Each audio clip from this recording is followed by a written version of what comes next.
It is a relief for the university vice chancellors in Kerala after Governor Arif Mohammed Khan had asked them to step down.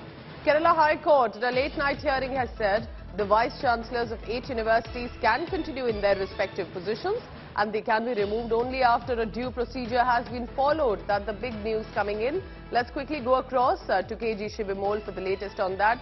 Shibimol, quickly take us through the background and how has court reached this decision?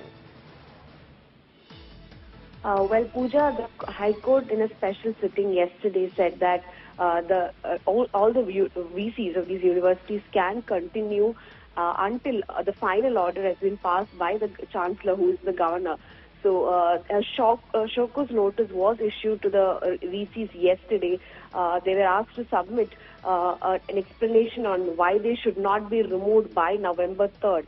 So until then, the court observed that until then, the VCs, then they are obviously the vice chancellors of the universities and they have all right to continue until then.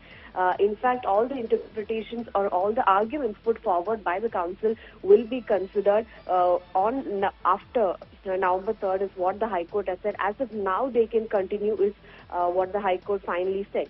Now, the governor versus government the clash has been going on in the state for quite a while now. It started with the University Act Amendment Bill, which was introduced in the Kerala Assembly, which restricts governor's powers. So there is a search committee that is recommends a panel for the appointment of vice chancellors to the chancellor, who is the governor. In fact, in that, there are 3 members, but the new law introduced by the Kerala government will have 2 more representatives, which includes one of government's representative also, which means that ultimately the governor has to choose somebody who the government wants as the vice chancellor, and that's a particular bill the governor has not yet. Yes, so this means it's also becoming a face-off between the state government, also the governor. This is becoming clearly a huge political issue as well, not just with regard to educational institutions. Shibimol, please keep tracking the latest on that. We'll continue to get you ground reactions on this.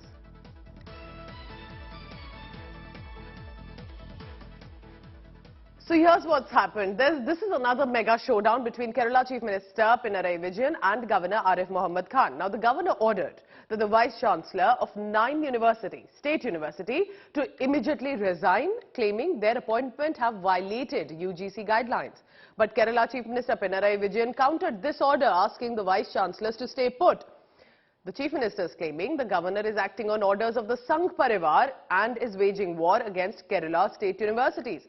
Now, the governor, who also does act as a chancellor, demanded the resignations, claiming anomaly in their appointment. He further stated that he was not firing them, rather giving the vice chancellors an honourable way out. This letter which was sent to the vice chancellor, this was not a letter to remove them. This was a letter to tell them this is the judgment of the Supreme Court and now I am duty bound to start proceedings for the fresh appointment of the Vice Chancellor. Therefore, the honourable way will be that you send your resignation.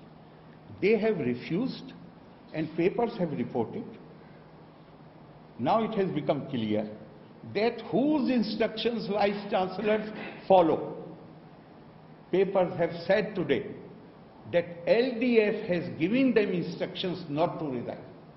Governor, as the Chancellor of the universities, has demanded the resignation of 9 Vice Chancellors in Kerala.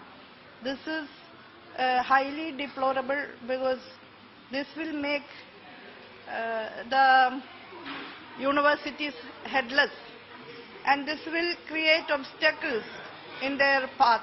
Before 1 month, RSS Supremo Mohan Bhagavat visited Kerala, and during that time, our respected governor visited him personally. The agenda is being planned from RSS centers.